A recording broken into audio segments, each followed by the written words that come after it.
Mobile phones के बिना हमारी लाइफ अधूरी है। पर सोचो, अगर एक दिन मोबाइल फोन्स तुम्हें ही मारना शुरू कर दें। बस इसी कॉन्सेप्ट पर बेस्ड है सेल 2016 की कहानी। मूवी स्टार्ट होती है बॉस्टन एयरपोर्ट पे। यहाँ हम क्ले रिडेल से मिलते हैं, जो एक ग्राफिक नॉवेलिस्ट है। क्ले एयरपोर्ट में फोन पे किसी से बात कर रहा होता है। वो बहुत टेंशन में लग रहा है क्योंकि उसका फैमिली से कुछ इश्यू चल रहा है। लेकिन तभी उसके मोबाइल की बैटरी खत्म हो जाती है। क्ले एयरपोर्ट के लोकल फोन से अपनी वाइफ को कॉल करता है और इतने में ही एयरपोर्ट के अंदर मौजूद बहुत से लोग ऊंची ऊंची आवाज में चिल्लाने लगते हैं। सभी लोग इधर उधर भागने लगते हैं। हर तरफ शोर और अफरा तफरी मच जाती है। ये उन लोगों के साथ हो रहा था जिन लोगों के मोबाइल फोन उनके कान पर थे। तभी वो लोग एक खतरनाक ज़ॉम्बी में बदल जाते हैं। ज़ॉम्बी बने हुए लोग दूसरे लोगों पर हमला करते हैं, जिससे अब वहाँ लोग बहुत जल्दी ज़ॉम्बीज बनते जा रहे थे। क्ले को समझ नहीं आ रहा था कि ये क्या चल रहा है। एक आदमी चाकू लिए भागता हुआ क्ले की तरफ आ रहा था। वो क्ले पर हमला करने की भी कोशिश करता है, लेकिन अच्छी बात ये थी कि पीछे से कुछ पुलिस ऑफिसर्स आकर उस ज़ॉम्बी को शूट कर देते हैं। तभी क्ले को समझ आ जाता है कि जिन लोगों ने अपने कानों पर फोन लगाए हुए थे, सबसे पहले वही लोग ज़ॉम्बीज में बदले हैं। इसीलिए क्ले सभी को किसी की भी कॉल सुनने से मना कर देता है। क्ले भागता हुआ ट्रेन की तरफ जाने लगता है, लेकिन तभी वहां भी दो ज़ॉम्बीज आकर क्ले पर अटैक कर देते हैं। इस दफा भी क्ले की किस्मत अच्छी थी क्योंकि ट्रेन से दो आदमी आते हैं और ज़ॉम्बीज को मारकर क्ले की जान बचाते हुए उसे ट्रेन में ले आते हैं। तभी इनको पता चलता है कि सभी ट्रेन्स भी बंद कर दी गई हैं। यानी अब अगर इनको यहाँ से निकलकर अपनी जान बचानी है तो इनको ट्रेन के रास्ते से सुरंग पार करनी होगी। इसीलिए अब ट्रेन ड्राइवर टॉम, क्ले और माइक तीनों ही ट्रेन के रास्ते से सुरंग पार करने लगते हैं। काफी देर चलने के बाद ये लोग सुरंग की दूसरी साइड पर पहुंच जाते हैं, लेकिन इससे पहले कि ये लोग यहाँ से निकलते, वहाँ बहुत सारे ज़ॉम्बीज पहले से ही खड़े थे। एक ज़ॉम्बी कहीं से निकलता है और माइक पर हमला कर देता है। ज़ॉम्बी माइक को इतना बेरहमी से मारता है कि माइक वहीं पर मर जाता है। ये देखकर क्ले और टॉम बहुत ज्यादा डर जाते हैं। अब इनकी आवाज सुनकर सामने वाले ज़ॉम्बीज भी इनकी तरफ अट्रैक्ट हो जाते हैं और भागते हुए इनकी तरफ आने लगते हैं। क्ले और टॉम जल्दी से सीढ़ियां चढ़ते हैं, लेकिन एक ज़ॉम्बी इनके पीछे पीछे सीढ़ी चढ़ने लगता है। इसीलिए दोनों जल्दी से बाहर आकर वहां का होल बंद कर देते हैं। इसके बाद ये लोग अपनी जान बचाते हुए क्ले के घर में आ जाते हैं, जहां आकर हम देखते हैं कि क्ले ने बहुत सारी पेंटिंग्स बनाई हुई थी। क्योंकि क्ले एक पेंटर ही तो है, क्ले घर के फोन से अपनी वाइफ को कॉल करने की कोशिश करता है, लेकिन किसी वजह से कॉल नहीं हो पाती। इसीलिए क्ले अब टॉम के मोबाइल से वाइफ को मैसेज करता है, लेकिन आगे से एक अजीब और लंबा सा रिप्लाई आता है जो इनको समझ नहीं आता। इसके बाद टॉम क्ले से कहता है कि मोबाइल को फ्रीजर में रख दो ताकि इनकी बैटरी जल्दी खत्म ना हो।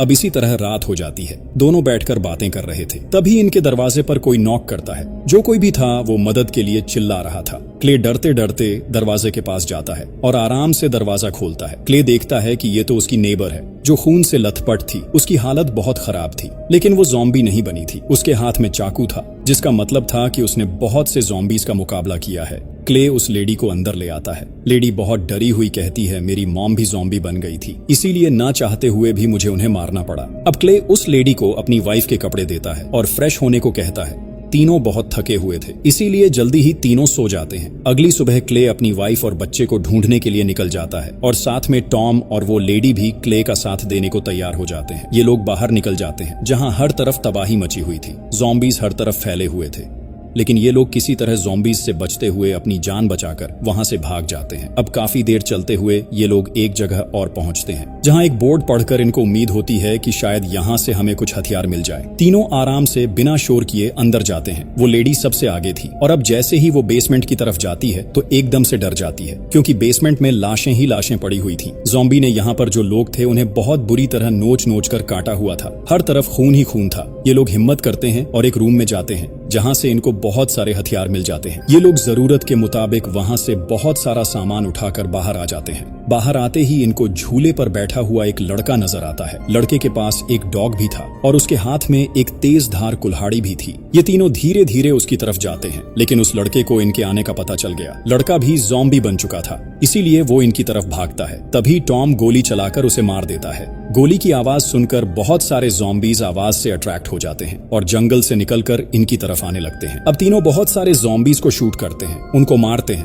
और जंगल की तरफ भाग जाते हैं। लेकिन बहुत सारे ज़ॉम्बीज अभी भी इनका पीछा कर रहे थे। तीनों भागते हुए एक नदी के पास आते हैं और एक बोट में जाकर छुप जाते हैं। इतने में शाम होने वाली थी और सूरज डूबने लगता है, तो सभी ज़ॉम्बीज एक जगह जम जाते हैं। ज़ॉम्बी बिल्कुल भी हरकत नहीं कर रहे थे, लेकिन अजीब अजीब और डरावनी आवाजें निकाल रहे थे। थोड़ी ही देर बाद सभी ज़ॉम्बीज अब वहां से वापस जाने लगते हैं। क्ले, टॉम और वो लेडी समझ जाते हैं कि ज़ॉम्बीज रात को मतलब अंधेरे में कुछ भी नहीं करते और सो जाते हैं। इसीलिए ये लोग रिलैक्स होकर आराम से नदी की दूसरी साइड आ जाते हैं, जहां आकर टॉम दोनों से बात करता है कि पता नहीं कैसे ज़ॉम्बीज को हमारी लोकेशन कैसे पता चलती है, मतलब जिधर भी हम जाते हैं ज़ॉम्बीज हमारे पीछे आ ही जाते हैं। तभी क्ले बताता है कि हमें उस लड़के ने घर के बाहर देखा था, तो तब उसने बाकी ज़ॉम्बीज के दिमाग में हमारा सिग्नल भेज दिया था, जिसका मतलब ये है कि सभी ज़ॉम्बीज एक दूसरे के साथ कनेक्टेड हैं। इसके बाद ये लोग आगे बढ़ जाते हैं। काफी देर चलने के बाद रात हो जाती है और इनको म्यूजिक की आवाज सुनाई देती है। ये लोग म्यूजिक का पीछा करते करते एक जगह तक पहुंचते हैं, जहां एक टीचर और स्टूडेंट म्यूजिक प्ले कर रहे थे। म्यूजिक टीचर इनको बताता है कि जब तक म्यूजिक चल रहा है हमें कोई खतरा नहीं। इसके बाद वो इन तीनों को एक ग्राउंड में लेकर जाते हैं, जहां हजारों की तादाद में ज़ॉम्बीज थे, जिनके मोबाइल फोन्स में भी म्यूजिक लगा हुआ था। टीचर एक ज़ॉम्बी की टांग ही काट देते हैं, लेकिन हैरानी की बात ये थी कि वो ज़ॉम्बी जरा भी रिएक्ट नहीं करता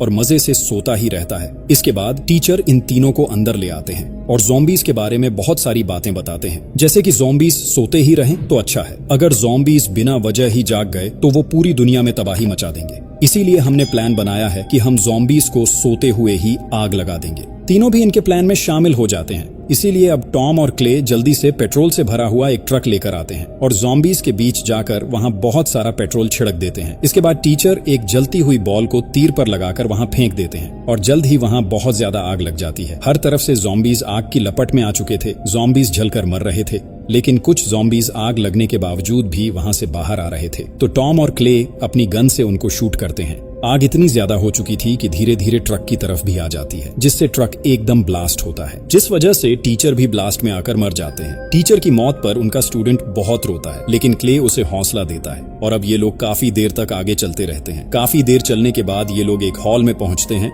जो जगह इनको सेफ लग रही थी। सभी लोग बहुत थके हुए थे, इसीलिए जल्दी ही वहां सो जाते हैं। लेकिन थोड़ी देर बाद क्ले को वॉशरूम से कुछ अजीब सी आवाजें आने लगती हैं। क्ले जब वॉशरूम की तरफ जाता है तो वहां एक ज़ॉम्बी था जो सबसे ज्यादा खतरनाक लग रहा था, क्योंकि उसकी शक्ल ही अजीब तरह से बिगड़ी हुई थी।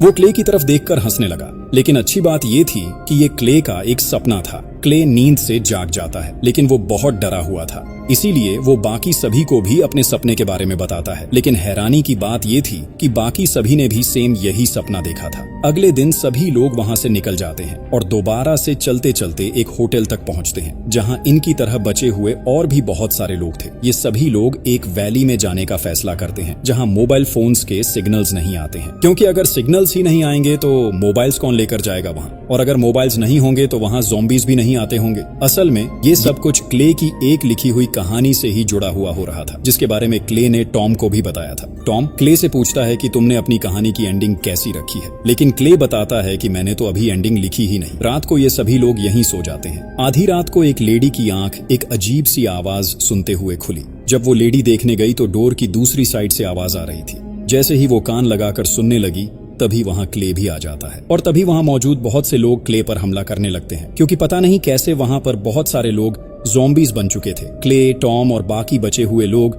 ज़ॉम्बीज को मारने लगते हैं। यहाँ हर तरफ अफरा तफरी मच चुकी थी। सभी लोग अपनी अपनी जान बचाने में लगे हुए थे। वो लेडी जो पहले ज़ॉम्बी बनी थी, जिसने कान लगाकर डोर की साइड से आवाज सुनी थी, वो एक आदमी के कान में आकर चिल्लाने लगती है, जिससे हम समझ पाते हैं कि ज़ॉम्बीज अगर किसी के कान में आकर चिल्लाएं या कोई उनकी ऊंची आवाज सुन ले तो वो भी ज़ॉम्बी बन जाता है। टॉम की नेबर लेडी, क्ले और टॉम तीनों अपनी अपनी गन से सभी ज़ॉम्बीज को मारते हैं, जबकि वो पहली वाली लेडी अभी भी जिंदा थी, इसलिए नेबर लेडी उस ज़ॉम्बी लेडी के सिर में एक रॉड मारकर उसे भी मार देती है। लेकिन पता चलता है कि लड़ाई के बीच नेबर लेडी भी बहुत ज्यादा जख्मी हो चुकी है। उसकी हालत बहुत खराब हो जाती है, इसीलिए ये लोग उसे उठाकर वहां से बाहर ले आते हैं, लेकिन बाहर आते ही वो भी मर जाती है। इन सभी को बहुत बुरा लगता है, लेकिन अगर ये लोग वहां रुकते तो अपनी जान से हाथ धो बैठते। इसीलिए ये तीनों यानी क्ले, टॉम और वो स्टूडेंट वहां से आगे बढ़ जाते हैं। अब आगे जाकर जंगल में इनको एक ट्रक ड्राइवर और उसके साथ एक पुलिस लेडी दिखाई देती है, जो इनको बताते हैं कि हम भी उस वैली में गए थे, लेकिन वहां पिछले साल ही एक फोन टावर लगा दिया गया है, मतलब वहां भी सिग्नल्स हैं, इसीलिए अब वहां जाने का भी कोई फायदा नहीं। ट्रक ड्राइवर और वो ऑफिसर इनको बताते हैं कि हमें भी उस ज़ॉम्बी का सपना आया था, मतलब जो लोग अभी तक ठीक थे उन सभी को उसका सपना सेम आ रहा था। असल में वो ही इन सभी ज़ॉम्बीज का हेड था और वो इन सभी पर नजर रखे हुए था। तभी ये लोग सोचते हैं कि हो सकता है अगर हम उस हेड ज़ॉम्बी को ही मार दें तो हो सकता है कि सभी ज़ॉम्बीज मर जाएं। इसके बाद ये सभी लोग ट्रक में बैठकर वहां से निकल जाते हैं, लेकिन थोड़ा ही आगे जाने पर ट्रक ड्राइवर ट्रक को रोक लेता है और ट्रक से बाहर आकर जंगल की तरफ जाने लगता है। अब क्ले भी उसके पीछे जाता है। ड्राइवर क्ले को बताता है कि मुझे हर जगह वही ज़ॉम्बीज हेड नजर आता रहता है, मुझे ऐसा लगता है कि वो मेरे सिर पर सवार हो गया है, इसीलिए मैं अब अपनी जान लेने वाला हूँ। मैं इस सब से बहुत तंग आ गया हूँ। इसीलिए वो क्ले को एक फोन और उस पर एक नोट में लिखा हुआ एक नंबर देता है और कहता है जब सब ठीक हो जाए तो तुम इस नंबर पर कॉल करना। लेकिन तभी वहां एक ब्लास्ट होता है जिससे ट्रक ड्राइवर मारा जाता है, जबकि क्ले दूर जा गिरता है। इसके बाद बाकी बचे हुए लोग ट्रक में बैठकर क्ले के घर आ पहुंचते हैं, जहां क्ले के बेटे ने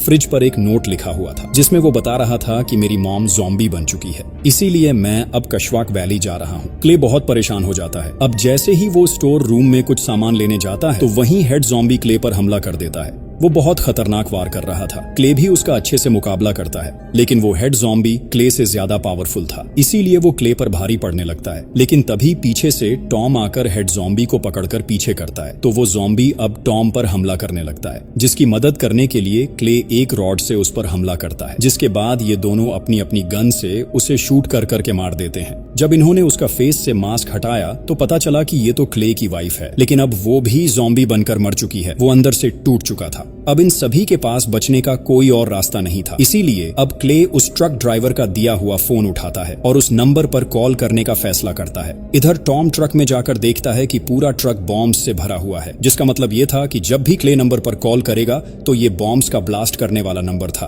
कॉल करते ही पूरा ट्रक ब्लास्ट हो जाएगा, इसीलिए क्ले फोन नहीं करता और अपने बेटे के पास उस वैली में जाने का फैसला करता है। क्ले अपनी वाइफ की कार की चाबी उनको देता है और कहता है कि आप सभी लोग कनाडा चले जाना, मैं भी अपने बेटे को लेकर वहां आ जाऊंगा।